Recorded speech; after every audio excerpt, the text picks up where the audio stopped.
Hello, guys, ladies and gentlemen. We are doing the first episode of Unmixed and Unmastered with our lovely guest, Jenny Website. And we're going to do an album that I decided. Usually, we're not going to or it's not going to be me deciding. I'm just going to decide like the artist, and then they decide like the album. But for this one, we're going to do one that I love, The Runners for. So, I feel like you have every right Yeah. for a first episode to like kind of set the scene here. yeah. And yeah, so we got a guest here. So, would you like to introduce That's me. yourself? Sure. I'm Jenny Website, Jenny last name, Jenny Flipcoin. I've got lots of epitaphs here, but I'm a musician and mod on the Deerhoof Discord server somehow. I kind of fell into that role. I just kind of showed up. Awesome. But I have been a Deerhoof fan for just over 10 years now. Ooh, okay, this is gonna be. So those are my credentials. Yeah, because wait, can you like tell me more about like your introduction to the band? Like maybe first album you listened to? I will admit I heard about them for the first time because of Anthony Fantano. Oh. He like at the time I was getting decent recs from him and like his taste sort of lined up with mine. So he was just doing a random like record collection, like go like show off or something. And like he mentioned, I think Apple O came up, and just the way that he described it as just like, fun, punky, childish, noisy rock. It just sounded like, yeah, those are all things that I love in music. So I just Googled them from there, and I think the first thing of theirs I ever saw was the music video for "We Do Parties" off of Breakup Songs, which was the newest album at that time. And it's just the band, the four members of the band, messing around in Japan, like in probably Akihabara or like some kind of arcade area, and they're just being cute and fun, and the music was really fun, and just the energy that I was getting was just like, this is perfect for me. This is exactly what I need. And then, at some point right after that, I saw one of the songs from the Juan's Basement session. Oh yeah, I've seen that one. And it's that's pretty much all. The rest is history, more or less. I feel like once you if you're into this type of music, once you see even one clip from that session, like series of YouTube videos that were on Pitchfork in like 2008, it kind of gives you visually and sonically everything that you need to know about this band, and you're either all the way in immediately or just Wow, But that's amazing. yeah, I jumped on when La Isla Bonita came out in 2014. That was like the new one right after I got in, and then just kind of went crazy on them since then. I'm a big record collector, so I've got same. So all of their stuff on CD and LP at this point, and have just been following them closely as I can ever since. My favorite band. They're really, really good. yeah, that's awesome. Well, I'm glad that we have an experienced like listener, because the way that because I discovered them last year. Actually, well, it was in 2020, but I listened to Actually You Can once, and then I like disregarded them for like a couple of years, and then I went like record shopping, and then I found like a Deerhoof album. I found The Magic from 2016, and it's a favorite of mine. And I feel like this was like the perfect introduction to what they do, like just like the pop noise, everything. Yeah, and you got a good spread on that one. Yeah, like songs like Cafe Mania, like awesome songs. Yeah. Cafe Mania is great. I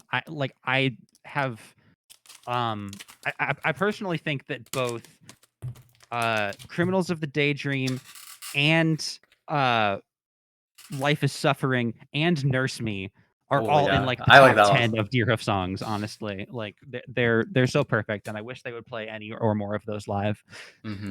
Yeah, and I kept on going there, and I listened to maybe I think Milkman first or second afterwards, and then friend Opportunity, Apple O, and then when I discovered this one the Runners 4 that we're gonna talk about. And I don't know, it's just it's You so mean this good. one? Yeah. Oh, you got the vinyl. I've never Yeah. seen that before. I've got the CD too, but like the vinyl was like they did a repress a couple of years ago. Before then it was like impossible to find because they only did like one like sort of small run when it initially came out. It's got like all of the same symbols from the CD packaging, but in like a slightly different order because you know they can only fit 9 per cube there on that one, but this one's got a little bit different setup. Oh, No track listing or anything on the back. Yeah, I got. There's a lyric insert in here too. I forget what else is in here. Oh, that's pretty interesting.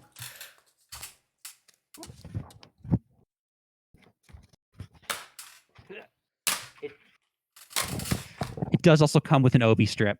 Oh, okay, cool. Japanese style. Very cute. And then yeah, a lyric sheet. But yeah, it's 2 records. It's sounds pretty good. I honestly think my favorite version of this, my favorite format to listen to this record on, though, which I mean, maybe we should save this for later, but I think it sounds best on cassette tape. On cassette tape.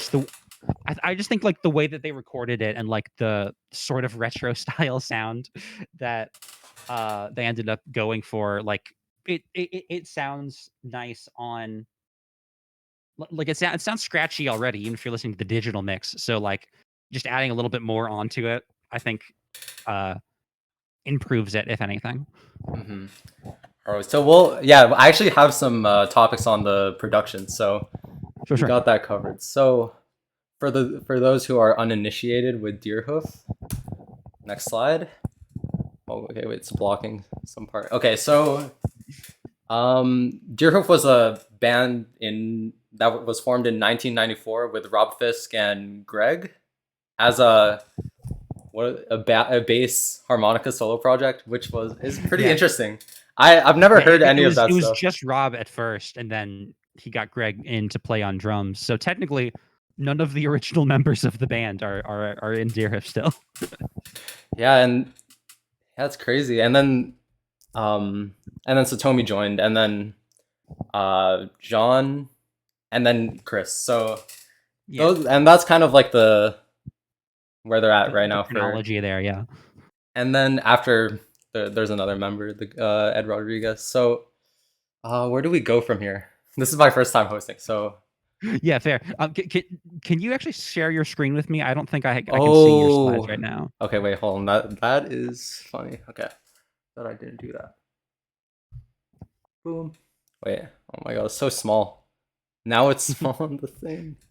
Even if it's small, I just want to see what you're referencing, I guess. Oh, yeah. Oh, cool. So here we go. Oh yeah, that's fine. Oh, I love. See, this is perfect.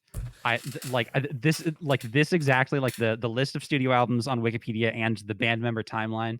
I live for this stuff. Yeah, this is the good stuff.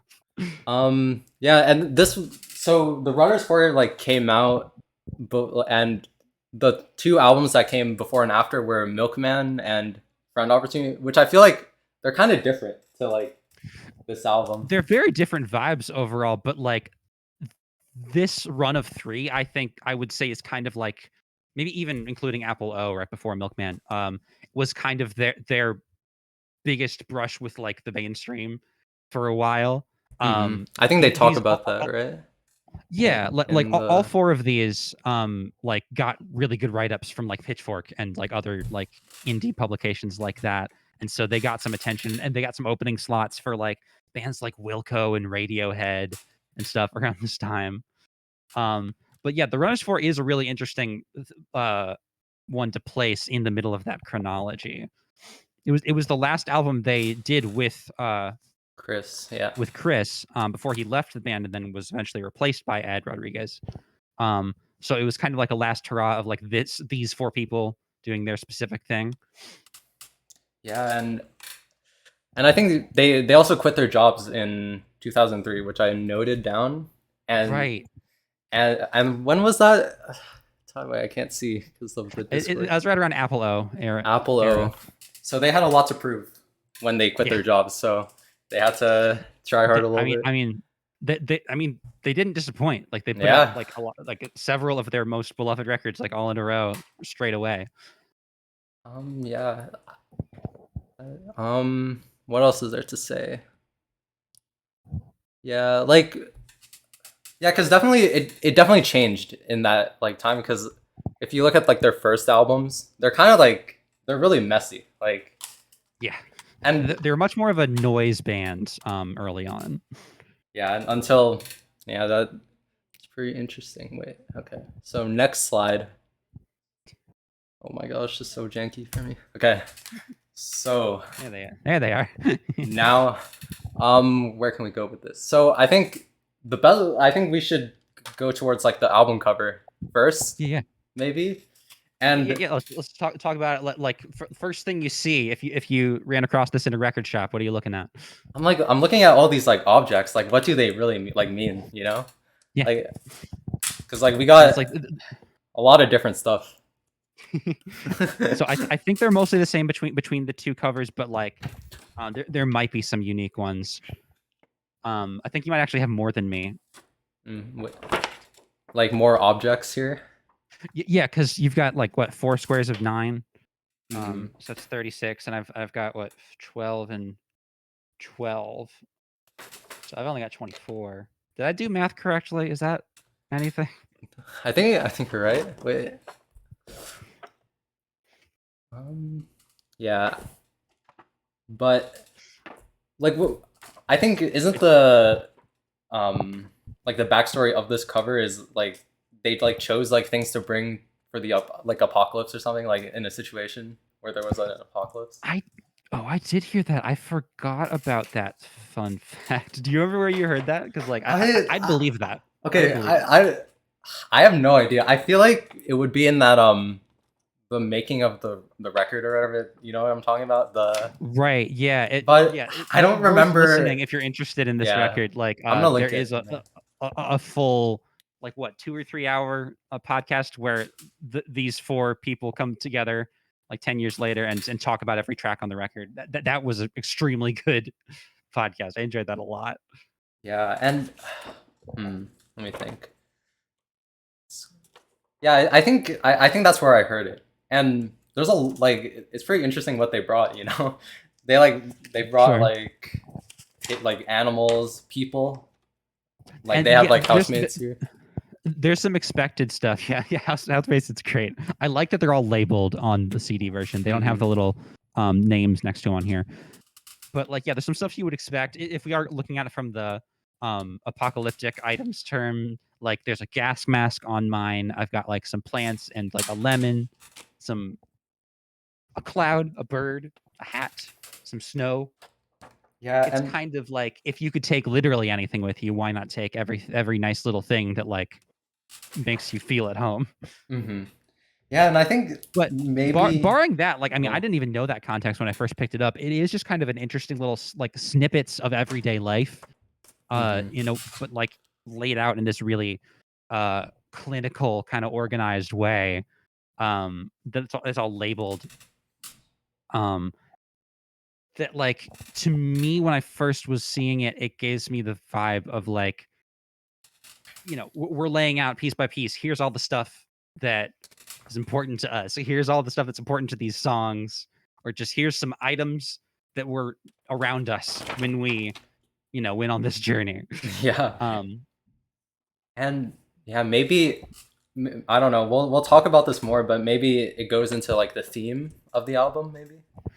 yeah, oh yeah. I mean, they're always thinking about theming and like the next level. So I would not put it past them for these all to be specifically very like very specifically chosen. Hmm.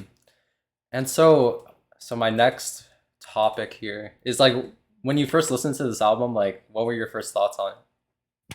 Yeah. So even if you're already familiar with Deerhoof, they as a band, I mean, their whole thing is that they kind of reinvent their sound for each record, um, or just they play in the space, never sticking to one particular thing. So the overall aesthetic for this one seems to be everything's recorded like in stereo, and like each like thing is like kind of sectioned off. if you don't know that much about recording, it's just like they're not all blended together. You can really hear like in this headphone, you can hear one of the guitars, but then all of the drums are over here. Oh, so like the Um, separation. yeah, and Yeah. it's sort of in a way that like old rock records from like the 60s and sort of 70s used to be made, where stereo sound, like having two different things in two different ears, had like just been invented back then, and so they were just experimenting with it, just putting stuff everywhere. If you ever listen to like certain Beatles records, Oh yeah. there will just be random decisions of like what side to put certain instruments in, because didn't know what they were doing. They're just like, what if we do this? Is this anything? Um, so the production style, like, kind of calls back to that era, I think, like the sort of retro sounding thing. But as far as I can tell, they did record it all digitally, Hmm. um, like with a really early version of Pro Tools and stuff like that. But Oh like, yeah. so that makes me think that this is like a really specific choice of like that being the sound palette. And it was probably also like easy and cheap to record that way. Like they always have like an artistic idea in mind and will go very to far lengths to achieve it. But um one of the biggest things about Deerhoof is that they're all very DIY, and like they Hmm. always record and mix all of their music themselves. And so sometimes you're just kind of working with what you got around, Yeah, Sometimes like you don't want it to sound like it's coming out of a laptop mic, but you only have a laptop mic to record with. very like Yo La Tango like esque, you know? Yeah. Yeah. That's a good comparison, actually. They're kind of contemporaries. Yeah. And also another fact about this, I isn't this the longest Deerhoof album? I think it is still the longest Deerhoof album. I will check my Because my library here to make sure, but that would, yeah, that sounds right. yeah, and I think that's like interesting. Like when you give them like, because I aren't like their albums like they're like usually 40-30 minutes. Like, Yeah, no, they're usually pretty in and out with it. But yeah, I think this is the only Deerhoof album to have a double LP. hmm. Like there's two records when you buy it on vinyl. Um Oh, I didn't know it was a double LP. yeah, because yeah, it's so long. I do think that still stands to this day, unless you're counting some like digital only, like they have a rarities and B-sides collection called Surprise Symphonies that's pretty long, Hmm. but that is like, I think it's only released digitally and maybe on tape. Like this is the only mainline record that goes this long. Yeah, and I don't know. I just love it so much. Like when you give Deerhoof like an extra like 15 minutes, this is what they'll do. Like, really awesome. Yeah, yeah. Um, Breaking it up into all the little pieces and chunks, like I think was a really good idea for their style. yeah, and we'll talk more about like the listening styles of like how you would listen to this album. You know what I mean? And yeah, so the first song that you suggested me. Wait. No, because there's some other things we can talk about too. Sorry, Sure. I move too quick sometimes. No, yeah, it's cool. We're working it out. So I Chris and Satomi, they swap like instruments, right? On this one, Right. and it's very Historically, yeah, historically Satomi is the singer and plays the bass guitar. She didn't know how to play any instruments when she joined the band, but like it it just like they just put her on the bass and like she learned over time. For this record, just to shake it up, Chris, who came in as another guitarist, switched over to bass, and Satomi did guitar. So that Chris could do some more intricate, weirder bass lines, and so that Satomi could make more noise. She's really good at making guitar noise. So like hmm. any of like the really wild out there sounds you hear in the middle of any of these tracks is probably Satomi messing with a pedal. Oh, okay, that's good to know because I can't like it's hard for me to differentiate like who's playing.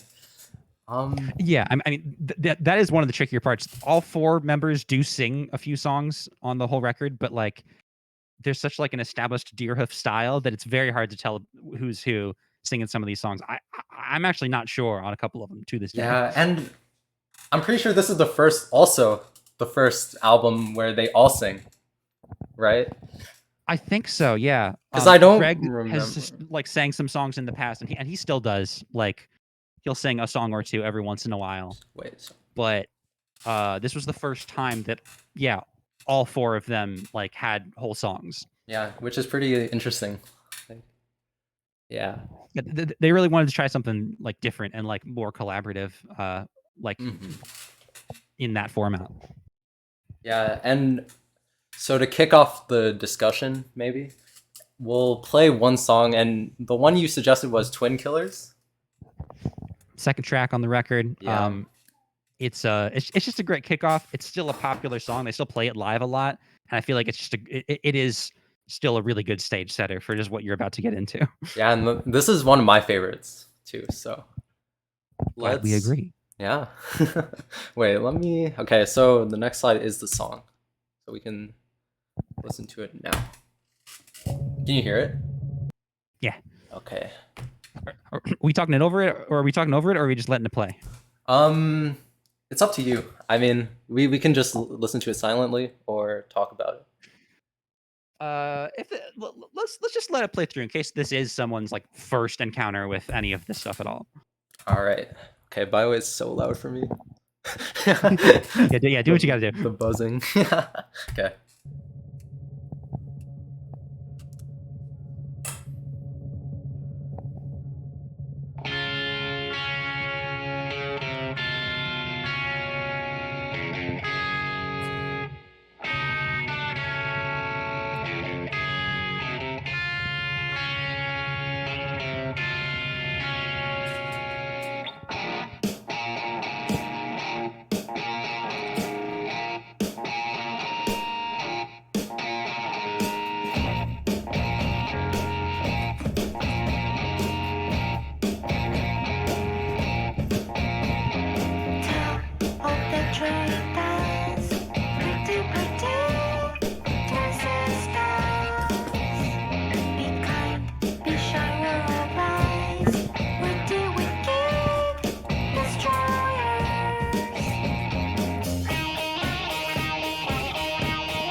Oh, okay. So, moving on. So, that song, what is that song about? Like, what is the backstory on that? Oh, I think this was in the podcast. This is actually I only learned this recently, but it's one of the reasons it's one of my favorites. Okay. So Tomi apparently wrote this song, this lyric about these 2 twin sisters who would bully her in school, like when she was a little kid, like in kindergarten, first grade kind of thing. And so it just kind of just imagines this pair of like sisters who are like insidious and will get away with stuff like that. And I just think it's really great that she wrote a diss track for like like just held this memory in her head for so long and then just wrote a whole track about it. I thought it was great. I think that's it. That's interesting. I listened to it like that podcast, and then I fell asleep to it. Yeah, last night. So that's nice. Yeah, there's cool stuff all the way through, but it is very long. They take their time with it. Mm-hmm. Yeah. Wait. Okay. Like, yeah, I literally fell asleep to it. I wasn't like not like metaphorically. Okay. Wait. Wait. Why is it not going? How do I? Oh, here. Please. Okay. So. I mean, how did you feel about Twin Killers? Like when you first put on this record, first time, like how did you feel about how it started off?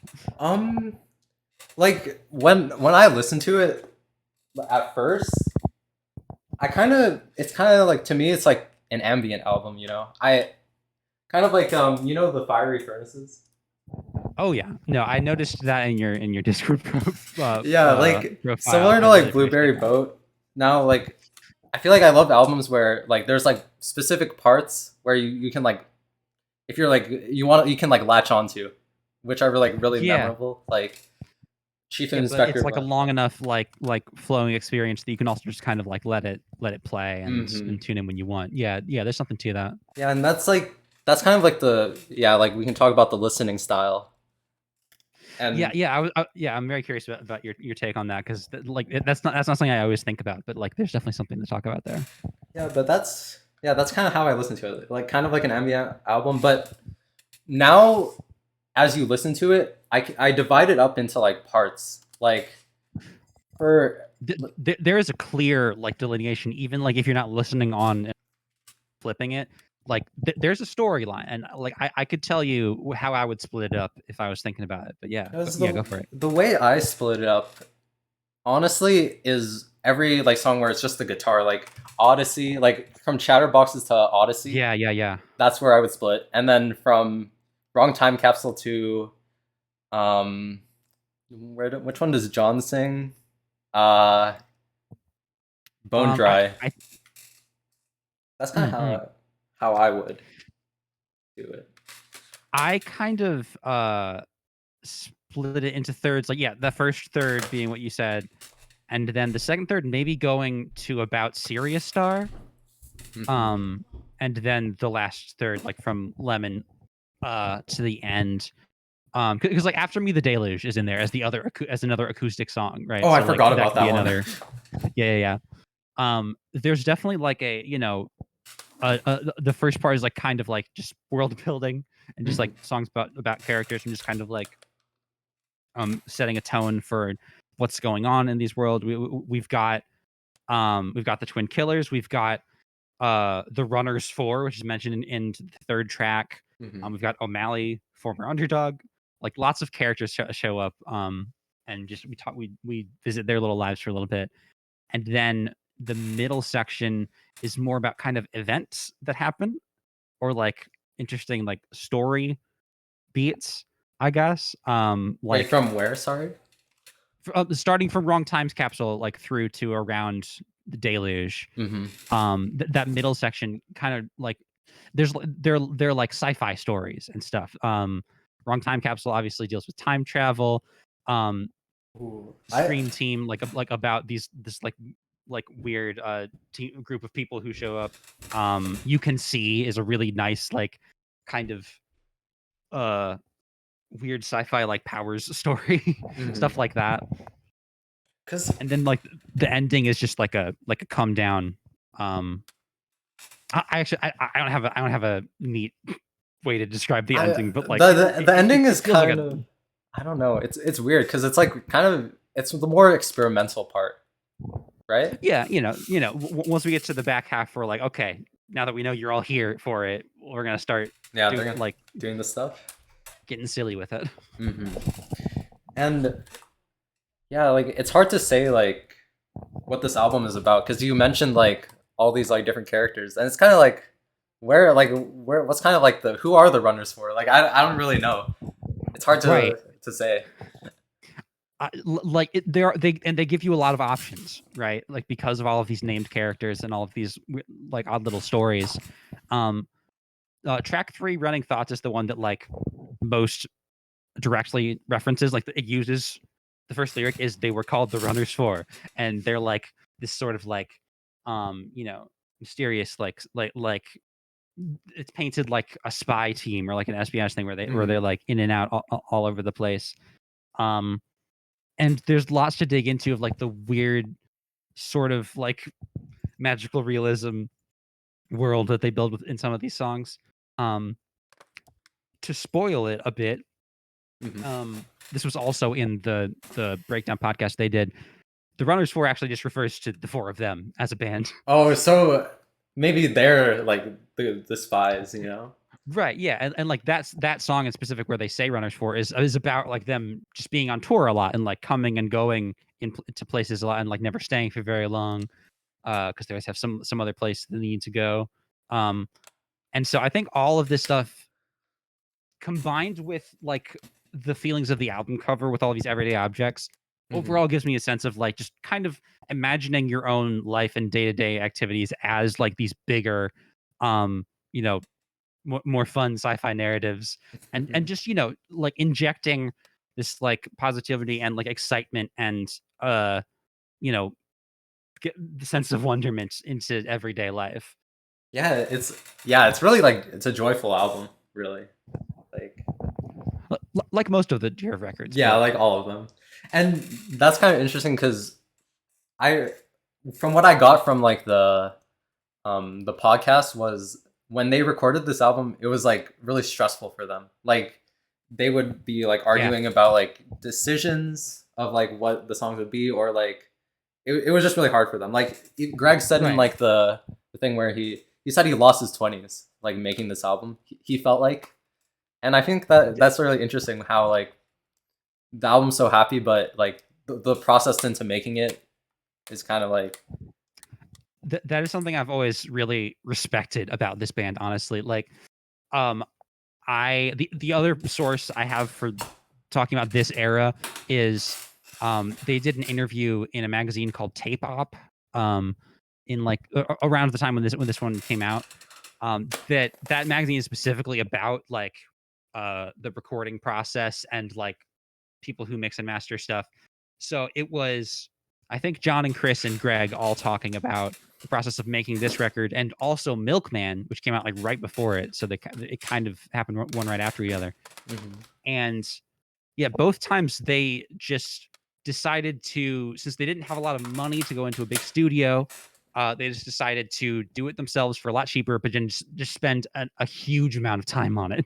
Oh Because like yeah. this, like you said, this is when they had quit their day jobs and they're like, this is going to be the thing we want to do. So they just really put all of their like time and effort into it. Especially Greg, as he seems pretty perfectionist with this stuff, and like I honestly think like Milkman right before this is like one of the most well produced records I've ever heard, and it still like amazes me that that is all home recording stuff because it sounds so crisp and clean.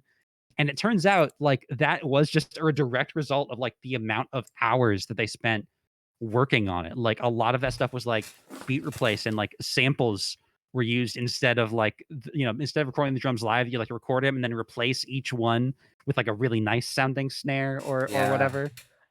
So it's just the painstaking process because they just really wanted it to be good and to like justify all the how much effort they were putting into it, Yeah, like I think that like to comment about the production, like I agree. Like it feels clean. Like for like there, I would classify this as like noise pop, right? And there's like albums like Times New Viking. I am actually not super familiar with them, but I've heard the name around. They're another like noise pop band, and they're like also lo-fi, and they like turn up like the mix. So like it's like actually you can't like listen to it normally like without like your ears being Right. It's damaged. just it's all peak. It peaked when they recorded it, so that's just like what it's gonna Yeah, be.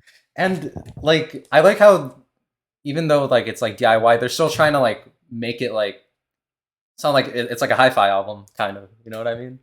Yeah, yeah. I mean, like there are certainly artists who like specifically go for the blown out sound exclusively. I don't know, like I would argue guided by voices falls into Oh, that, I where was gonna like talk. Yeah. they're all about the tape distortion. um, but even DIY bands. I mean, I can say from experience being in a DIY band myself, Oh, like you always you're in a try to band? make it. Mm-hmm. Yeah, no, yeah. I've played in several bands. Sick. Yeah. Uh, yes, Deerhoof has been an influence, but I also listen to other things, so don't get too excited. Um, but yeah, like speaking from experience, you always try to make it sound as good as you can. That you're working within the limitations of like the equipment that you have, the time you have. Um, and like I mentioned earlier, I think the sound of the Runners 4 was very much a combination of like um spending a lot of time and wanting it to sound as high fidelity as you can, but also just working with the equipment that you have with maybe like small amps and like speakers and like recording like more or less directly into your laptop. Um and like just it's all just about like striking a balance between those two things of like what you can achieve with the resources you have and uh what people want to hear or whatever. Mm-hmm. Yeah, that's interesting. Do I have any other production thoughts? Yeah, like yeah, that's kind of it. But speaking about guided by voices, I think the lyrics like I think similar to guided by voices, like you don't need to know what they're saying, but they say it good. You know what I mean? Like Yeah. like Yeah, there's something to that. yeah, because like when I like think of like Satomi and like Chris's vocals, even John's too, and Greg's, but like All four of them. all four of them. Well, because like the thing is, Greg and Chris, I can't. It's hard to differentiate. Like I have to like search Yeah, it up. them two especially. Like, I mean, I think Chris even said he was like, I think Chris even said he was going off of the standard that Greg and Satomi had set by like, oh yeah, when you're in Deerhoof, you sing high and quiet. So that's what I did. Mm-hmm. Yeah, I think like Chris's vocals, yeah, like and Satomi's, they're like probably the most interesting ones like that I've heard on every like Deerhoof album from every Deerhoof album for me. They're very intentional with it. They took their time with it, and because it's like so dry, you can like really hear like every little enunciation. Maybe it's maybe to say it's like the most intimate Deerhoof album, Yeah, I could see that. I think just unless some of the way that they're mixed, like it's right up in your ear, and they're so quiet and like whispered. It's not, it feels like like you're hearing a song that's like someone's telling you a secret. yeah, that's kind of like now like in like the mainstream like pop music now. They're trying to like speak closer into like the microphone. That is a huge thing. Like Yeah, all of the like kind of slow mid tempo indie rockers are all about like getting right up on the mic, yeah, and like very like breathy. yeah, I saw that on TikTok, so I thought that would be funny to to mention. There's definitely a movement there. I'm trying to come up with a genre name. I've been tracking this for a while. Yeah, kind of like slacker rock, kind of like that. Sort of, but like there's like a delicateness to it. I feel like a lot of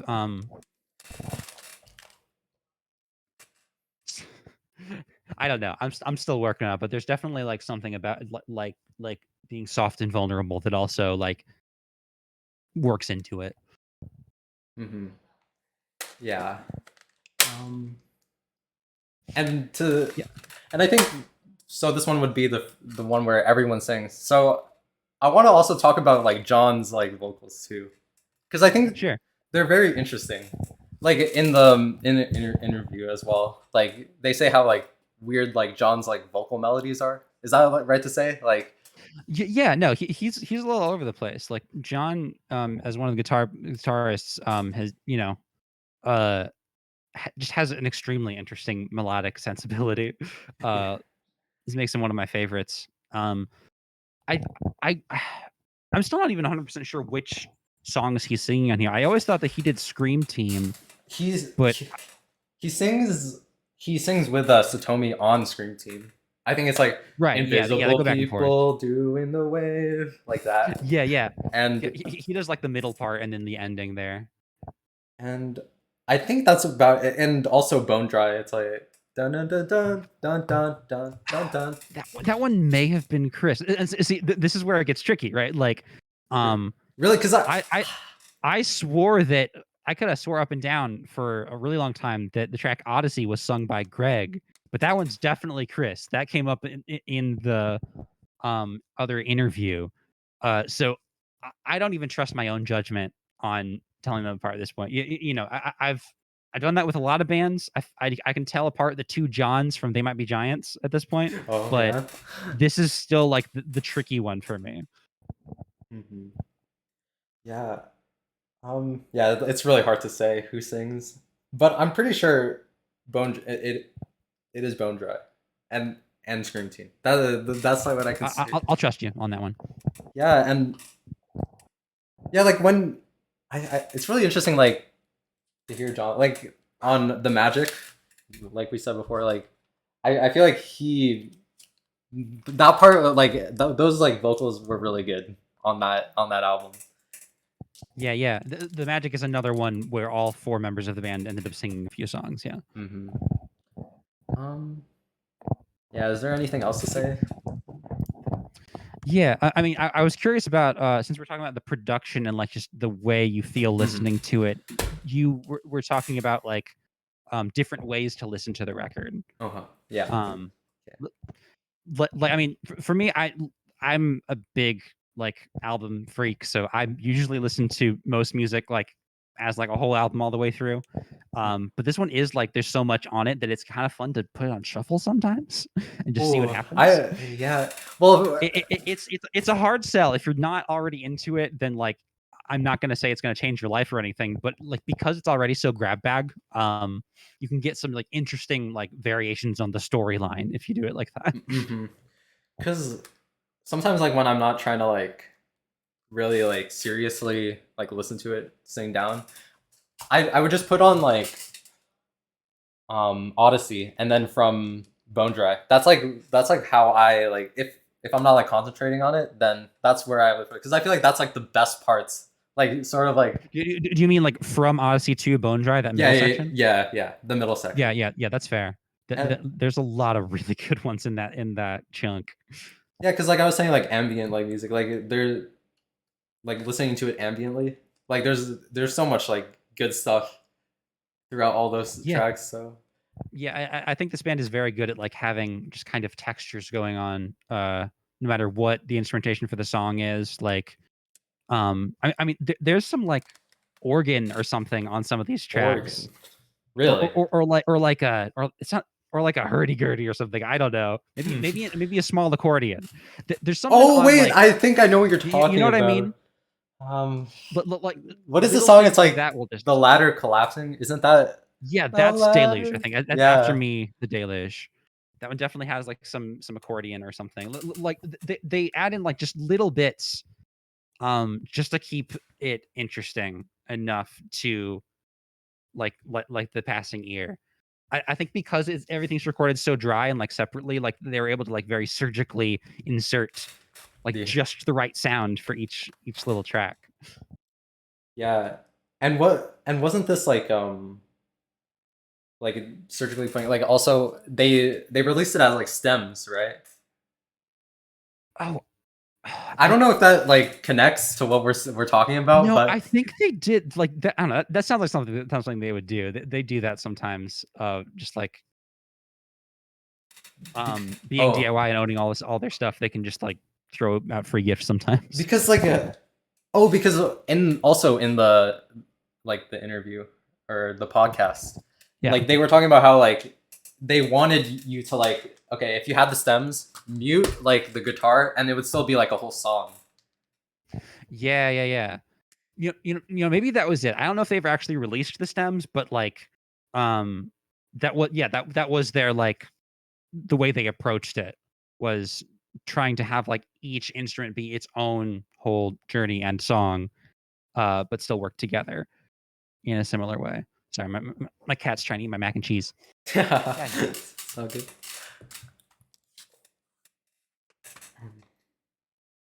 That is not a challenge. It's not an invitation. Don't go there. We're good. Wait, what were we talking about? Sorry. I don't know. Uh, Just different ways of listening to it. You're listening to it as an ambient record. um, so we were talking about stems and how, Right. yeah, because I think like when you separate, because like I like how in this album where like the guitars like follow like Satomi's like vocals. You know what I mean? Like Yeah. it follows like the trails of Satomi when, and maybe Chris. I'm not sure about Chris, but I know for Satomi like Yeah. From what I remember, that is like an intentional decision that they make on a lot of their songs. to just kind of help the melody be heard a little bit better. Yeah. Because Satomi like doesn't have like a super loud voice, and Mm. so since sometimes they're playing super loud songs, like one of them would come in on the melody on guitar just to kind of bolster it a little bit and make it more clear. Um, and I think Satomi ends up playing a lot of those. Like while she's singing, she's playing them on guitar too, just because they're locked together. Um, and it's a technique that I really like a lot. That I do still hear a few other bands do it every once in a while, but like that's definitely a Deerhoof thing. Yeah. And to like say like, I feel like Deerhoof is really just like so much different than a lot of like the bands like I feel like when people try to compare Deerhoof, like it's kind of hard because like they don't. There's not really like anyone like them. Yeah, you can't really have a band that sounds like Deerhoof because they're just their own thing. Like I remember when I discovered the Fiery Furnaces, actually, that you mentioned earlier, I got into them because they kept getting recommended as like, if you like Deerhoof, you'll probably like this. And when I first listened to like Blueberry Boat and stuff, like I was not really into it and couldn't even wrap my head around it because like this doesn't sound like Deerhoof. But the whole point is that like you wouldn't like these two bands because they both sound similar, just because they're both just really unique and like don't sound like any other band. Mm-hmm. That's the common factor there. So like that's really the only thing that I can like describe Deerhoof as, is just like they have their own world. They have their own like logic and established sound and just like ways that they think about stuff, and it just works. Yeah, like they're in their own world. Like I think, yeah, because like the Fire Furnace is also like that. Because like there's like, um, who's the guy that makes all the instrumentation in the Fiery Furnaces? So I mean, it's a brother sister duo. Mm-hmm. Like they're literally brother and sister. Yeah. Matt and Eleanor Friedberger. Oh yeah, Matthew. Yeah. Yeah. And I think that's mostly what makes the Fiery Furnaces such a unique band, is like they have the kind of musical like communication and like repertoire that can only be created by sharing like a lifelong bond with somebody. Like the only Mm-hmm. reason that like I imagine that they can like understand and like work together like that at all is just because they've known each other their whole lives and like have that sibling like relationship. Yeah, and maybe I don't know. Maybe this is a stretch, but maybe also Deerhoof also has that kind of like that like brother sister kind of like thing, but not like actually, but you know what I Right. mean. No, no. There's something there. I mean, like they're very like, if nothing else, like all of everyone who's ever been a member of Deerhoof in my uh experience is just like a very open and interesting person who like really likes to work with other people. So like they have a sense of like camaraderie. And I mean, the biggest thing about Deerhoof, the main reason that like they were such a revelation for me at the time when I got into them, is that like they have fun. They like, you can see that they're having fun when they play music live, and like that is an important aspect that like doesn't get emphasized enough. Like making art and doing all this stuff is fine, but like don't if you're not having fun, there's kind of no point.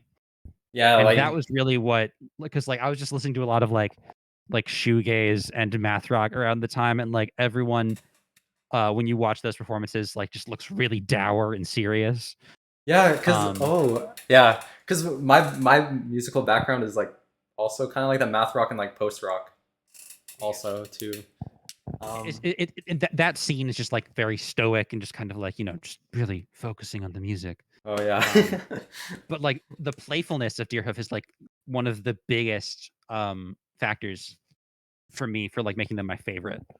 Yeah, and I think also it was also a good introduction for me into like noise rock bands too. Like They're not the noisiest, they're not the yeah, least noisy. like yeah, I feel like when I didn't really understand like the Velvet Underground or like Sonic Youth before I listened to Deerhoof. I don't know that. I don't know where I'm going with that, but I just want to say that. There's something there. I longtime noise rock fan. I bounced off of both of those bands when I initially heard of them, Velvet Underground and Sonic Youth. But yeah, there is like there's something to be gained there of like it's the DIY mindset, it's like the interest in sound as just like a concept. There's a through line to be drawn there. I think that's a good comparison. Mm-hmm. Yeah, and to be honest, like it kind of introduced me to a lot like of also like pop music too. Yeah. Like what? Sort of like Not to put you on the spot. yeah. Like because I also discovered Deerhoof through or no, I mean I discovered the Fiery Furnaces through Deerhoof because they were like Same. recommended on Last FM or something, and yeah, and like also like Animal Collective too. Yeah, I wasn't really messing with Animal Collective. Like I listened to a couple albums. Like no, Oh, that's so good. Yeah, I love Strawberry Jam. That is like a. I had my Animal Collective phase before Deerhoof, but like that's definitely they work well in sync.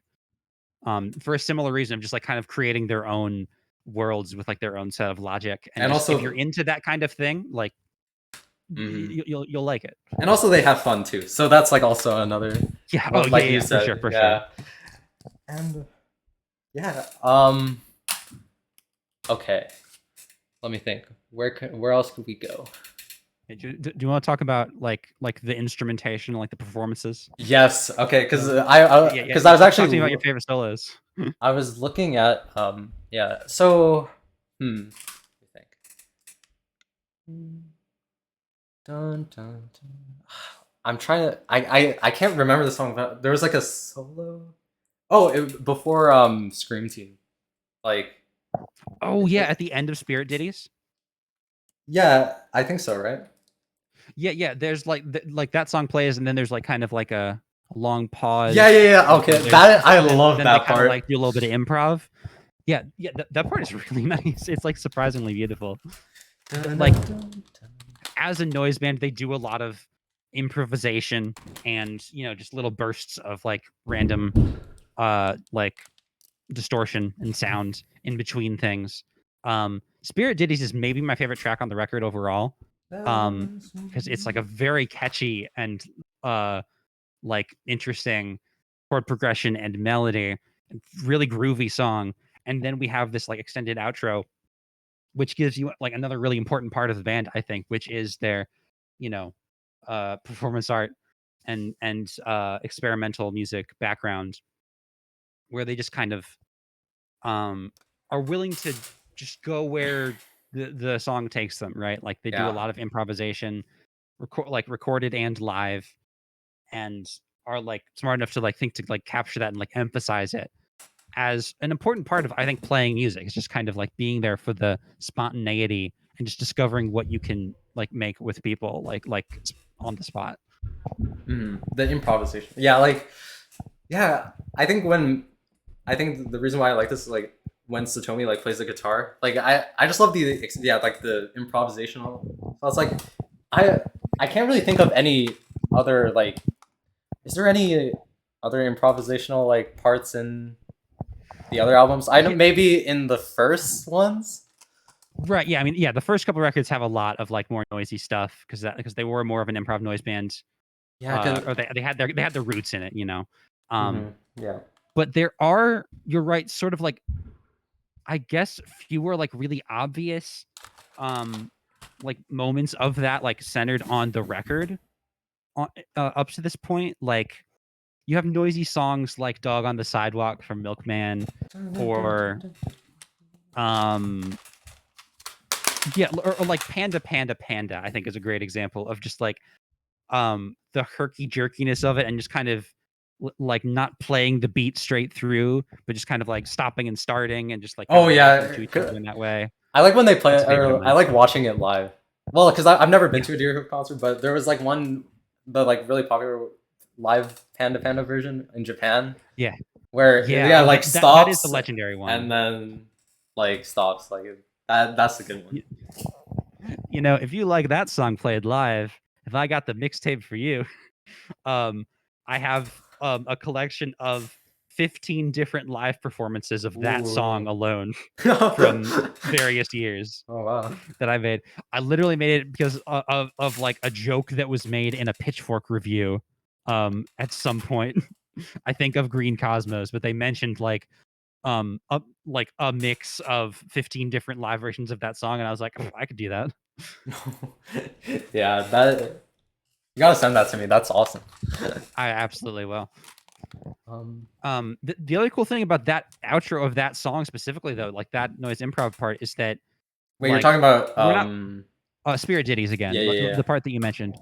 We're not the only people who really liked that bit, because there is another song. I can't even remember like where this was found, but like there is a collection of um you know what, let me look this up just so I don't get the facts wrong. One sec. Mhm.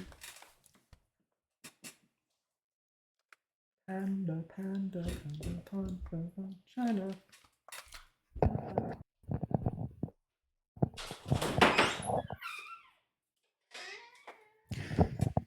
Yes, so the end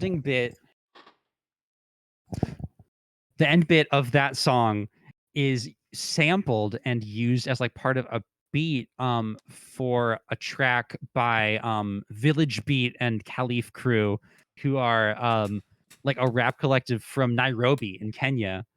Wow, And they put out this song in like 2011, which like samples like the outro of that song and also some of the chorus parts, and like they're just rapping over it, and it's like a really good track. wow, Deerhoof's influence extends to Nairobi. Yeah. Yeah. They're like Deerhoof is one of those bands that like will like make little connections with people like all over, and like, you know, they're not gonna have like super, they're not stadium filling, right? But like anyone Hmm. they that does find them like really tends to connect with them, and like you know, inspires them to create stuff too. Is my experience. Lots of Deerhoof fans making other songs out there, you know. Hmm. Wow, that, yeah. Um, The song, if anybody wants to look it up, is called "Tough Bond Dirty Ditty" by Village Beat. yeah. If you can link it to me, I'll put it in the description. Oh, for sure. Yeah. Um, yeah. Let me think. Um, yeah, that part's interesting. But is there any other improvisational parts on this album that are maybe interesting? Yeah. I kind of There's a like lot on Midnight Bicycle Mystery. Bicycle That one's Mystery. pretty noisy. Yeah, Midnight Bicycle Mystery, like on right in the middle of the record. I think News from a Bird is totally improv. Isn't a Serious Star?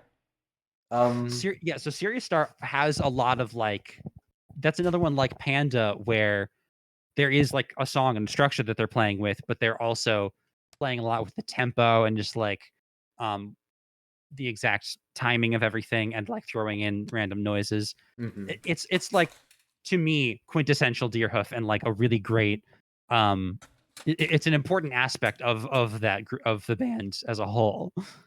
Mhm. Yeah. Yeah, that one's really good. And I think you suggested that one. So, Yes, yeah. If you want to use that as a transition to play another track. I wanted to save it for the end Mhm. because I wanted to Okay, like, yeah. yeah. Is there anything Look else we out can for that talk? one in the future. Yeah, I'll play it in the end. So, I feel like it would be we would be remiss to not take a minute to talk about the drumming of Greg Saunier. oh yeah, because I put it in there. Yeah. But also just because like I feel like that is like the biggest draw to a lot of people first hearing about the band. Mhm. Um, if you're not familiar, uh, it's not too, you know, he's pretty reserved on this record Yeah, overall. I noticed like when I listen like to Apple O, like it's just crazy. Like that's like the best Yeah. like Greg drumming. Yeah. I feel like Apple O Reveille era is like, if you want to hear like what his style is like, then that's definitely the place to go. Or just look at literally any live video. Hmm. Um, Greg has an extremely like fluid and like improv heavy drumming style where he just plays like as much as possible basically all the time, but he usually has a relatively simplified kit. Like he's like Yeah, he you might have seen plays. Yeah. like big drum kits from like, you know, heavy metal bands from like the 80s or whatever. They have like a million like drums Yeah, that are all the over the meme. place, million cymbals. Right. And Greg often tours with like just one like there's the one kick drum, one snare drum, and then just like maybe one or two cymbals, and that's it. So Yeah. like he'll come out on stage and you'll be like, oh, like where's all the rest of your pieces? But like he specifically like limits the amounts, but like makes up for it with just like the amount Yeah, of things that he very very plays and like the total. energy he brings to it. Yeah. He's like one of the best drummers to watch play ever. I highly recommend, if nothing else, just like going and looking up any live video of Deerhoof and just like get the vibe. There's Yeah. really no one else like him. To talk about his like style too, like there were on the Panda Panda like Japan live video, there was someone that commented, I think it was like, you think that he will like he's like off beat, but then he just comes back like, or is, I don't know if Yeah. that's what he was saying, but Yeah, no, yeah. I mean, he plays with it a lot. Like he'll purposely play stuff that's like out of time, yeah, so but much then fills too.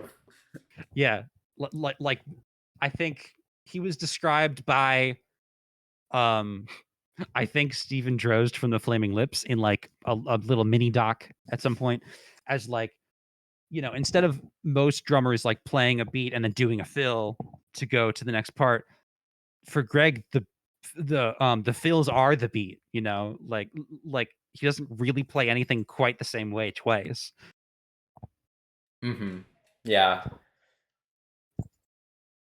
and I think yeah, like he always like changes it up, like especially on the live stuff, like because like you said, there was like you have 50 like versions of one song.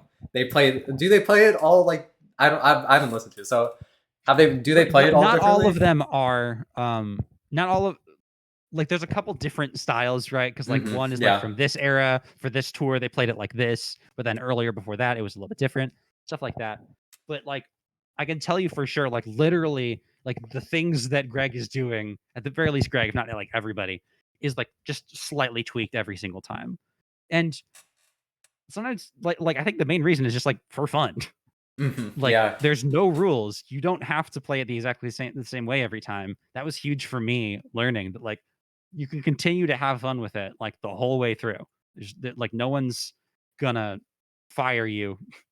I mean, depending on the band, you know. But Yeah. Sort of goes into their like philosophy again. yeah, it's important to have fun with it. I Mhm. would say. Yeah, I think that was a good one to get on. Is there anything else? So we went over, we went over themes, right? So Yeah, yeah. Do you have um anything else to say about like the sci-fi stuff or like just like any thoughts about any of these lyrics? the side yeah, I mean I don't know, cause like that's why I brought like someone on here to like talk about it, cause I don't really know, Right. cause like from Well, just like sure I have a lot of context. I'm like an expert, but like mhm. I'm also really curious to just like hear from someone who's like with a fresh perspective, like what kind of like let's just go big picture. Like what kind of feelings do you get like from this album overall? Like it could be the sound of it, it could be the lyrics, it could just be like what it makes you feel when when you put it on typically. Yeah, Like how would you describe it to someone? like I I think this one, I think I said this already, but I think it's messy. Like I really like that it's all over the place. And um wait, let me think. Um see I was thinking of something else to say, but Take your time if you want. Sorry, take your time if you yeah, want to take a yeah, yeah, second to um yeah, oh, okay, wait. Okay, I got it. Um like when I first like when I like take the whole like the big picture, I see like friendship is like a really like strong theme, just like because Yeah. like how it was recorded, like it like I said, was like it's intimate. I feel like it's like a celebration of friendship. Yeah, I see it that way too. Especially like I don't know if they knew at the time that this was going to be Chris's last record with the band, but they clearly like took advantage of him while they had him, and just like did something that really like brought contributions from all four of them to just kind of celebrate like the particular um collaborations that this group of people has had. It feels very like it revels in that. Yeah, and yeah, like the friendship, like I guess like because like they're like in like the second running thoughts, like where they talk about the runners for, like maybe it's like like friendship, like and like going through like all like different like scenarios, you know, Yeah, and no, a like lot can happen in yeah, a life, like much less four. going like yeah adventures of like all four of us, you know, and yeah, Yeah, and I think I think that that's plays into like the artwork of it too. Of just like here's all of our clinically laid out just objects and like items from things that we have experienced together. mhm. Yeah. So I mm, yeah, because like I still don't see like because I know they talk about it like being like an apocalypse, but I still don't really see it like because I know I put it in there, but really for me I don't see it that much. Yeah, like that actually happens sometimes, even on some of their newer stuff. Like Deerhoof has gotten like a lot more like openly politically active and stuff. Like they always have been, but they've just decided to just be more open about it. Um, Hmm. and they have a lot of songs about like doom and apocalypse and just or just like what you do after like something like that happens. Um, but their overarching like attitude and just like the fun that they're having and their like positive and optimistic values like come through no matter what. So they can write a song like After Me the Deluge, which is like about kind of like Noah's Ark level great flood that like um or at least makes reference to like disastrous flood like that, but just the way that they like write the songs and like present them, it still feels like hopeful and playful. um so like it's a classic case of happy sounding song, dark sounding lyrics. Yeah, yeah, yeah, yeah. Then that's always like interesting, like sort of like Blueberry Boat as well. Like Oh yeah, I yeah. like um like Yeah, Spaniel. there's a lot of parallels to draw with these two albums specifically, and they came out like really close to each other, didn't Yeah, and like a song like it's not a Blueberry Boat conversation, but I just want to talk about it. Like I feel like Spanulated, like that. they? Oh, that's a classic. Yeah, like the There's a classic of like peppy sounding song but sad lyrics. yeah, but and like I listen to it, like I don't see the sadness, but it's like there. Like you just have to like read it.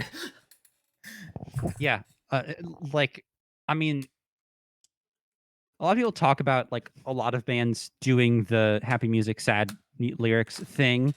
It's not like it's that unique anymore, but I do think it's very effective, and I do like it. Like, Yeah, it's a good way to diffuse tension when you're talking about serious topics like this.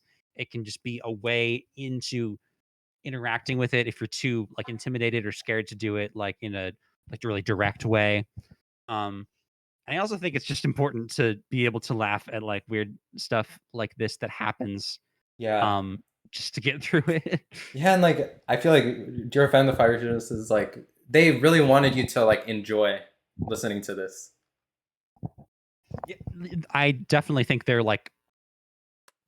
having fun in the studio, so we're gonna have fun listening to it. That's kind of the model Yeah, here as well. like like another comparison, like Radiohead. Like I when I listen to Radiohead, I just want to like I don't want to leave my bed anymore when I Yeah. listen to Radiohead songs, like especially on OK Computer. Like Yeah, no, Tom York is like the ultimate tortured artist archetype as far as like this era of like alternative music goes. mhm. Love him dearly.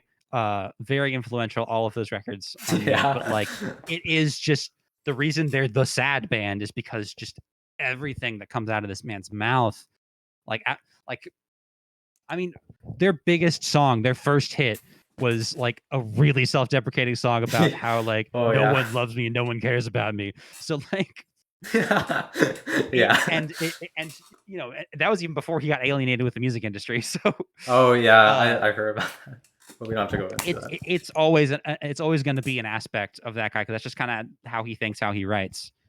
Mhm. And I think it's really important to have bands like Fiery Furnaces or Deerhoof just to counterbalance it. Yeah. Like I love a sad song. I love a sad record. But a lot of times the reason these are my like go-to, this is my favorite band and stuff, is because more often than not I can use a pick-me-up. Yeah. And like I got plenty of sadness to deal with just like in life.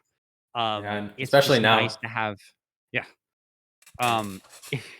It's just nice to have something that just lets you think about some other stuff, you know, like Deerhoof doesn't write a lot of like sad sob stories about their personal lives. They write about animals and Yeah, it's very not you know, personal. and clocks and stuff, and just like Yeah.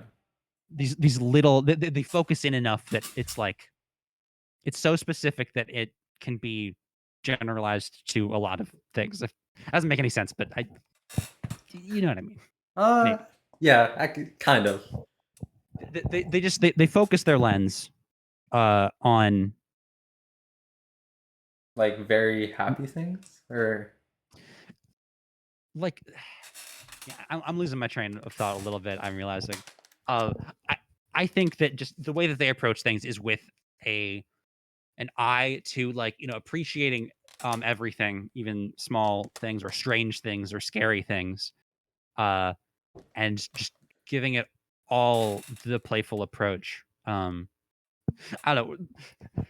Biggest thing I always try to avoid when talking about Deerhoof is just like it's just calling the music like childlike or whatever, because every magazine loves to say that about Satomi's voice just because she sings like a certain way. But there is like something to like the childlike wonder of like pretty much all of their yeah, songs. like Like they explore everything. Like, yeah, they're excited. mhm. Yeah, and yeah, that goes into like yeah, just like all the band members. Like, I feel like yeah, when listening to like Greg and Chris's solo stuff, like I feel like I also see that, but they come out in different ways. Like when you give Chris For sure. like the spotlight, like he's gonna make like uh what it's like hmm. Because I feel like his like solo albums are really different to the Deerhoof stuff. Yeah, he does have like a nice softness to him, but he is Mhm. kind of like approaching things a little bit more detached and being like, "Oh, this is a little odd," or yeah, kind of presenting things in a way that like is like kind of like light and delicate and like like you know not looking away or turning away from any of the complicated or sad parts of life, but like just approaching everything like softly and delicately is how I would describe his music.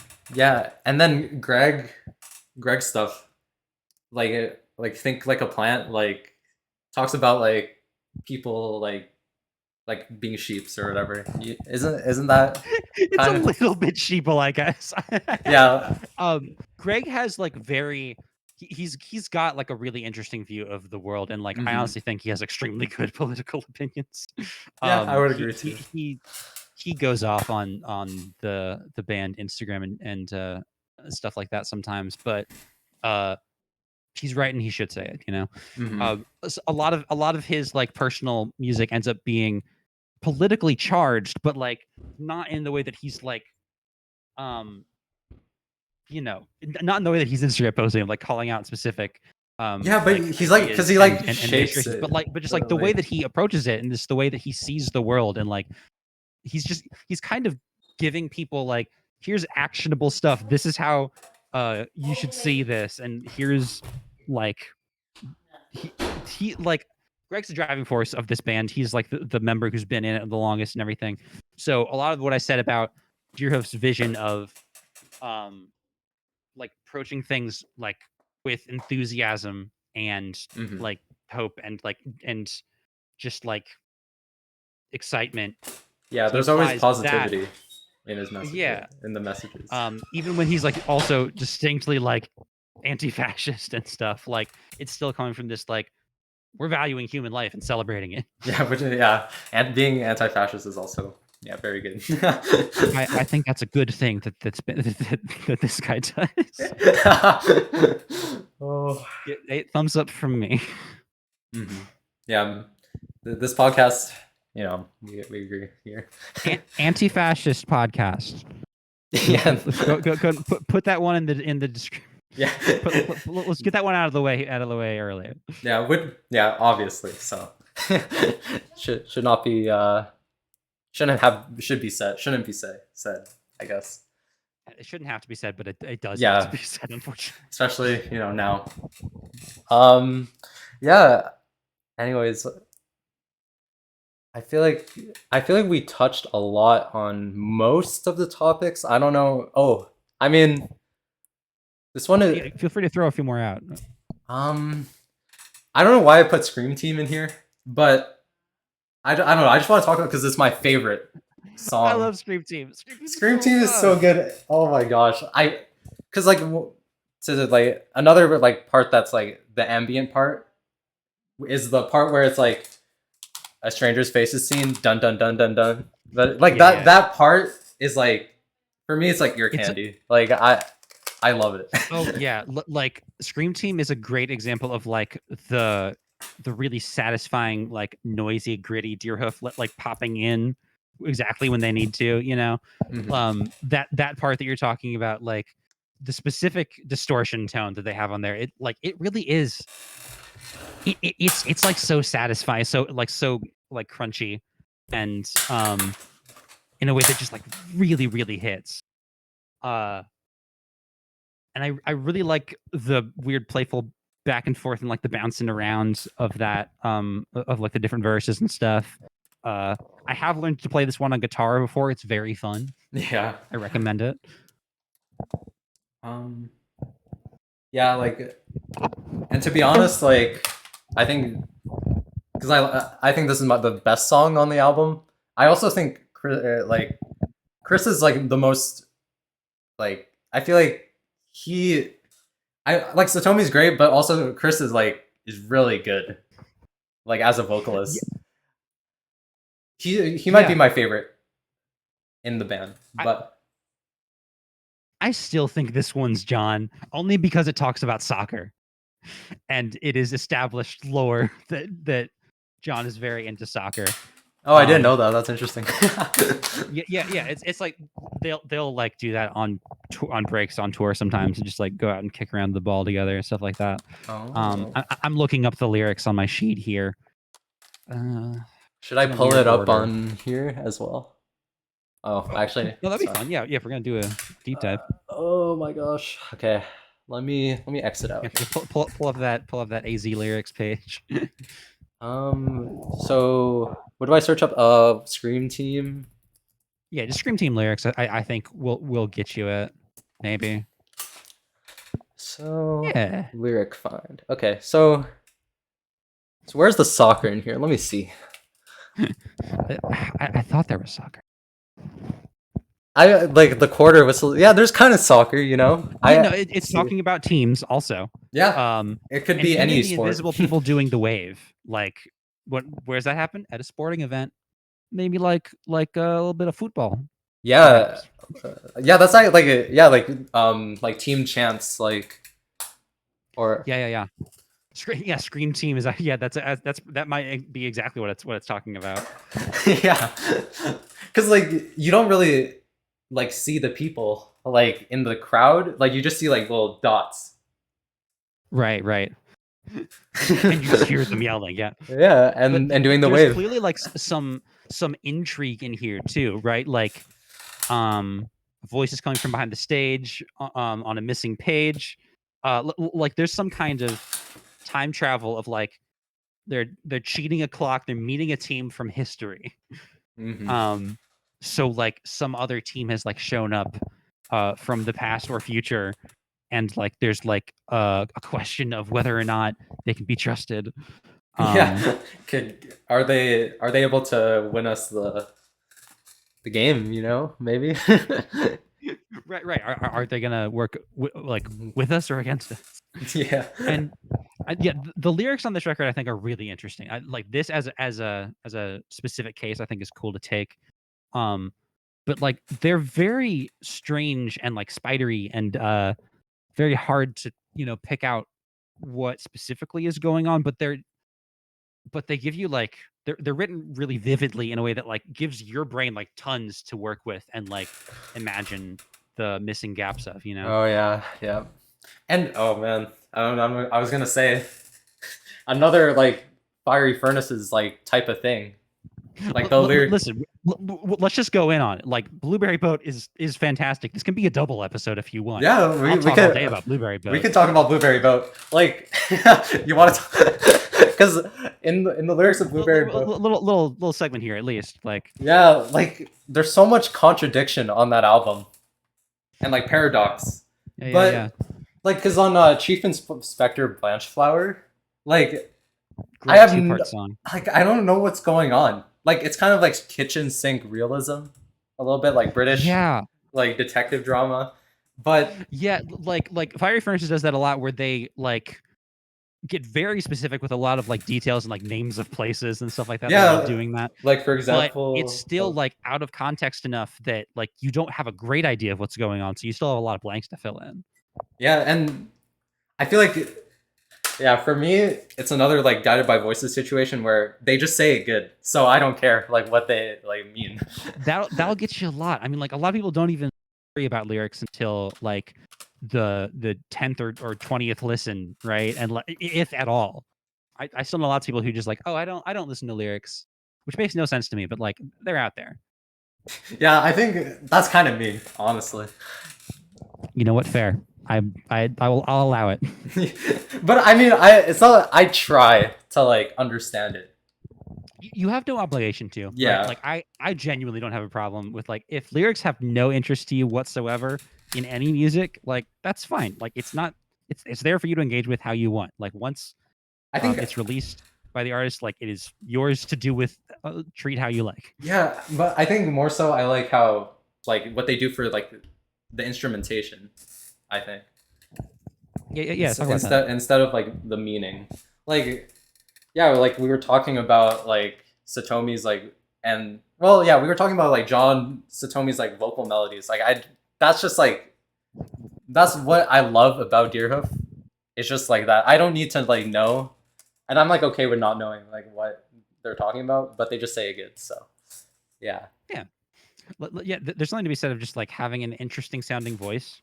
Like that has like an interesting timbre to it, or like will approach small things in ways that like you wouldn't hear anywhere else. That can do a lot for you. I think there's probably a lot of Deerhoof fans who don't know much of the lyrics. They don't always print the lyrics. Tomi like enunciates like certain words differently than a lot of people would expect, things like that. But yeah, it's still very good at getting the emotion across. I just think they have the kind of perfect pieces to build the particular puzzle they want. Yeah, because like the one album I feel like where it's clear what it like kind of is for Deerhoof, like definitely like Future Teenage Cave Artists for me. Great record. Yeah, that I love that one. I honestly like what that era like 2017. I don't remember the title. To like that is well the Magic was 2016. So 2017 was Mountain Moves. Yeah. So okay, then the Magic to Future Teenage Cave Artists. That's like that's kind of like my favorite era. It's a really cool stretch. Like the Magic being like a fun sort. It sort of feels like a version of the Runners for this new lineup. Like this was the last. Yeah, Chris. That's a good. They had yeah, like this was Chris's last album. Then it was just the three of them for a little bit, and then Ed Rodriguez joined as second guitarist. And then once they had an established, dynamic with him, they did another like a little bit longer record where everybody sings and stuff, and they're kind of like this lo-fi aesthetic that I think is really cool. And then Mountain Moves came out a year later, and literally like that was one of those, they did not plan to make another record that soon, but what happened is they got offered by the record label Joyful Noise, which is an independent record label with a lot of cool artists on there, to do a special like box set of just like their music and like whatever they wanted to do basically. And so they decided to like collaborate with a bunch of other artists they like. So that's why there's so many features on that record. Yeah, that one I really like. Another one. Underrated, I think. People dismiss it because it's like a little bit like, I don't know, it is a little bit slapdash, right? Like they did not take as much time as they maybe normally would, but I think they're still solid enough that like they're all worth listening to. You know? That, and I feel like that's a good entry point. That Mountain Moves and the Magic as well. I think those are the honestly. If you look at that track list with all of those features and you recognize any of them, I think it's worth at least listening to that song, and then you get the vibe for the thing. Like they've got this Letitia from Stereo Lab. They got Aquafina on a track. I love that track, the one with Aquafina. So good. Rascals. Yeah. One of their better ones, I would argue.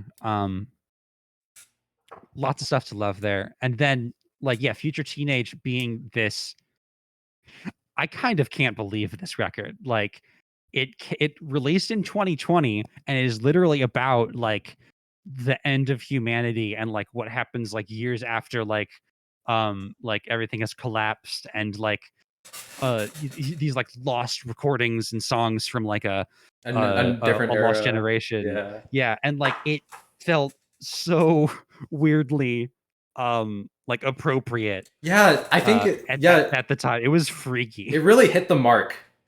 And I feel like especially in this like decade, like that one is just, it hits the spot. Yeah, and just the fact that like they made this record not knowing anything was about to happen, and just like it just, and like to me it kind of ends up setting the tone for everything that came after, like that. And it's also just a really good, like, well realized record on its own. Like this is the one I actually think sounds the best on like vinyl and tape because it's already very warbly. Wait, which one? Future Teenage Kids? Yeah, where like the worst recording of it you can hear, the better, in my opinion, because there's already so much effects putting on it to make it sound that way already. So like, if you can get like a slightly warped record or a scratched CD, I think that's the best way to listen to this. And that recording process was really creative because they all recorded it on iPhone, or like it was like voice recordings. I think laptop microphones. I mean, I think the drums, at least, like Greg said, he literally recorded with like iMovie or something. Yeah, like that one like goes to show like their DIY. Like they really, when they like pick something like really specific like that, they go all in on it. Similar to the Runners 4, where like it's like, if this is the sound we're gonna have, let's do everything we can with it. Yeah, like and I love when it's like it's very much a choice, because like even the next record like was still DIY self-recorded and everything, but it sounds a lot different because they're like going for a little bit more direct and hi-fi of a sound, you know. They've been in the game long enough that they can, you know, do as they choose. Where else can we go with that? Because we were talking about future. Go back to your slides and the list of the little topics cloud you had. You had some good stuff in there. Yeah. Okay. So here, we can just keep it like this. So yeah, sure. Oh wait, I found the code. I can just like look at Discord while looking at the slides because it will show the cameras. Yeah. I figured that in the middle of this. So I think learning every day. Yeah, never stop learning. For the first time, it's pretty good. Okay, so now I can see all of it finally. So yeah, we touched on a lot of these. So Yeah, I feel like we covered most of them. I'm interested in the alternate title one. yeah, that one.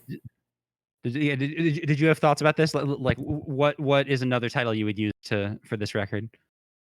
To be honest, I didn't really think about this one. I just wanted to see what you would think, and just see how. Well, okay, I have a thought, but I'm gonna need an answer first. Okay.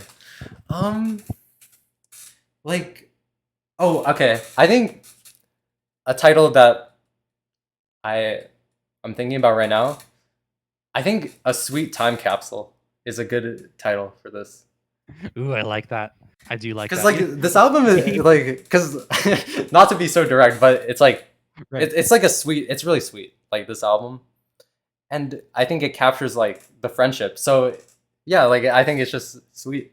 Like Yeah, I would argue like this is one of the sweeter Deerhoof records. Like, yeah, overall, like maybe it is just like the camaraderie and like the openness they have in it.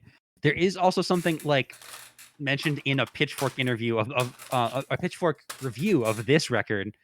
Something that Greg said around this time, like just the year earlier, they were doing some opening slots for the band Wilco, okay. and Greg mentioned he would see audience members like being so excited when certain songs would come on, and they would like literally be hugging. We love this song so much, and he was literally thinking like, I think we should make a record where like people would that feel that strongly about it, right? That like people would hug each other if a song came on because they're just so excited. And like that like hugging your friends kind of energy, I think did end up in here. Whether whether or not how much he was actually thinking about that actively during the writing process, I think it's successful. Mm-hmm. Yeah. Yeah. And I mean, obviously, Wrong Time Capsule being a track on the record also makes that title work. We you even have the you have the song called Wrong Time Capsule. We have the album called Right Time Capsule. Yeah, that would be a funny title. Yeah, what would you title it? Yeah, honestly, like, I think that was. I think the current title is really good and really Yeah, clever. it's a good one. I wouldn't want to change it, but I was also thinking, so one of the I don't know if you. I mean, you're holding the CD. One of the little icons that's on the cover is one that's just labeled Deerhoof, and it's a shirt draped over a chair, and the shirt says Deerhoof, but all of the letters are like This one? tripled or Or doubled. Yeah, it's a chair, I yeah. mean, it might be too small to show up on camera, but like Here, I can that zoom in. it's a shirt draped over a chair, and the shirt says Deerhoof, but all of the letters are like doubled or tripled, so it's like Deer, you know. Yeah, like Which I really like. I ended up getting one of those shirts because they did like a clean out old merch sale. It's way too small for me, but I just really wanted to have that shirt because I thought it oh, was really great. that's awesome. Yeah. But I think it would be really fun to call this record like Deerhoof, but with all of the letters repeated. Because it's just like you're just getting maximal Deerhoof. I feel like this is a great like overarching. You get a little bit of everything about this band. I feel like it's a great like sample pack in that way. Uh, but it's also just kind of like pushed to some extremes. I also just think it would be really funny if they had a self-titled album that like, but they It's wrote different. something weird.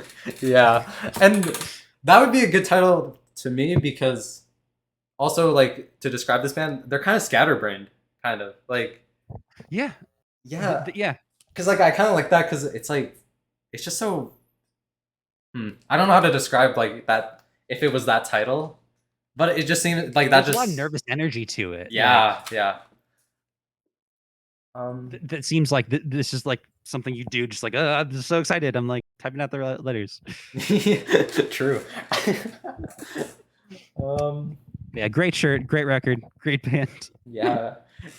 Do we have any other like topics you want to I go? mean, there's always more topics, but I feel like we've covered most of the stuff that I can think of. wanting to mention. Mm-hmm. Yeah, and it's like if we go too much further, I feel like we're just going to be repeating stuff that we got from the other Yeah. podcast. So I think if you listen to the album, for the people like listening, listen to the album Definitely recommend. and then listen to the like maybe listen twice and then listen to the podcast. Like, I mean, check out the album. If you like it, awesome. If you don't, oh well. Yeah. If you really like it and want to know even more, highly recommend that podcast. Yeah, and also explore all the other Deerhoof albums. There's too many. Oh yeah. I we said we oh, sorry. We in the Discord, I think, have talked several times about trying to make one of those like maps from like oh, start with this record and then like if you like this part, go here. If you like that part, go here. But like I do think this is a solid starting point. If you've never heard of this band and you just kind of want to like it is kind of long, but if you just skip around, check out a few tracks that sound interesting to you, I think this is a really good way to kind of get your bearings. Yeah, and this is a popular record, so people will know what you're talking about. And I think like if you listen to the specific songs and you find what you like, because there's like if you want the improvisational stuff, like go to like I guess the early like stuff of the rap. If you want more improv and noise, go like further back chronologically. If you like the nice sounding songs, you can go a little further forward. Yeah, exactly. General rule. Yeah, I think that was good. That was a good discussion. I forget about that. Yeah, and so we're gonna play one last song, I think, to end it off. And which one did you pick? Serious Star, I think. Yeah, I picked Serious Star. Like not even like not my objective favorite or anything, but it's like I feel like a really important one for this record and for the band as a whole. It gets more into like the slower and more kind of like sloppier, more improv elements of their writing, but is also just like really is clearly like grasping at and like digging at like something like deep and spiritual like with the music and just like it's like this kind of feels like if you were going to base a religion off of Deerhoof, this is like where you would start. Like I feel like this is a really good mission statement of the band in a lot of ways, like as a whole. Oh yeah, I haven't listened to Transcendental music noise is my yeah. Okay, wait, yeah, because I remember the song has like this part, like the shout part. Yeah. That I like those parts. That's my favorite part. Light that fire, how. Yeah. They always say. So there's like I mean, your comparison to Animal Collective earlier was apt. There is like an animalistic kind of like deep energy of like just tapping into like energy of the universe kind of stuff that they can get into sometimes that like you would think might come across as like kind of woo woo or silly, but they're nice. I think it's like really true and important, and if you can like get through some of like the initial cringe you might feel for like something like that, it's worth digging into, regardless of how you feel about mysticism or religion or anything. Try just sitting some time with your feelings, maybe with a good record, and just kind of like seeing what you can find, just like seeing what comes up for you. I think it's worth doing. Yeah, that I agree. Sorry, not to get all deep on you right at the end, but the song also just rocks. Yeah, I like the breakdowns of the song. Like when she out. Yeah. Go ahead. Yeah, like when she says like the name of the song, like Serious Star, and then it turns into that breakdown of the every one of those. There's like at least 3 of them in the song, and it just they managed to make each one of them hit like in a slightly different way. Okay, we gotta okay, we gotta play the song, but yeah, It's a before great song. Get ready for it. oh yeah, but before I play it, I want to say the next episode of this. It seems like we kind of want to talk about Blueberry Boat maybe for another episode if you're down to. Oh, I would do that any day. Yeah, Fire Furnaces is like a band that everyone should be talking about. yeah, and it's one of my favorites, so it's gonna be a good one. And but the one that I just like put on the slides is also want to do Squid, like just the band Squid. Yeah, Maybe the Bright Green a Field. particular album or I mean, I'm leaning the towards one for me is okay. Go ahead. I was leaning towards more Bright Green Field or maybe Cowards, because I think Cowards is my album of the year forever now. It's already cemented. Damn, all right. And that one is just amazing. But I think I like I'm still- Bright Green Field more. Yeah, I'm still kind of wrapping my head around Cowards at time of recording. But I could go for Bright Green Field any day. That shit was like very. That one really hit for me. Mhm. Yeah, which we might be able to talk about that one. As well. I honestly think if we went with Bright Green Field, Yeah. if you went for that one and we just talk about it like a couple years later as if it's already a modern classic, which I think it is. Yeah. I think that would be an interesting way to go about it. Yeah, I feel like for that one I have some good questions or topics maybe. Lots to dig into. Yeah. So okay, let's play it now. All right. Sorry. Serious Star, Deerhoof. Let's do it.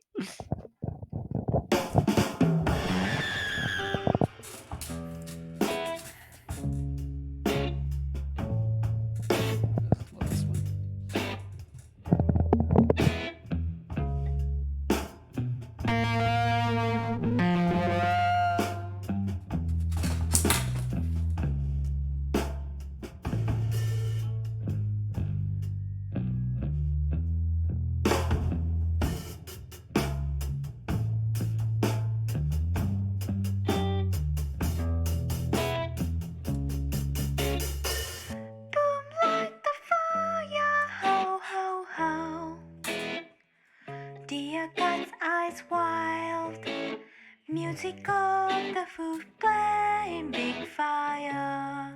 Boom like the fire, how. Lunatic night rise.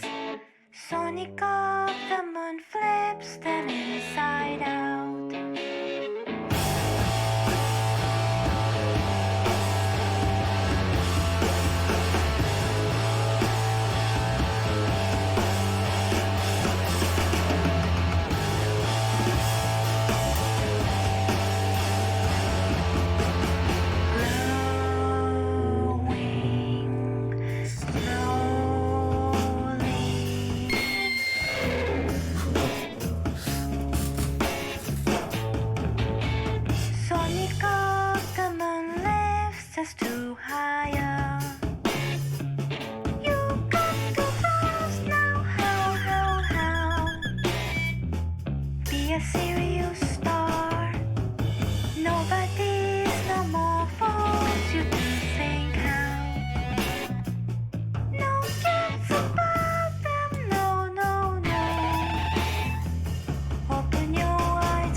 your dopamine's hard to wake them up.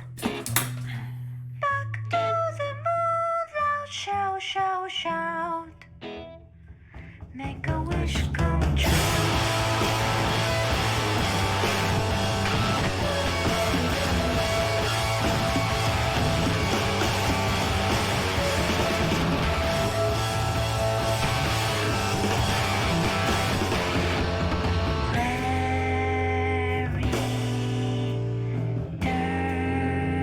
Eternity. Oh my gosh.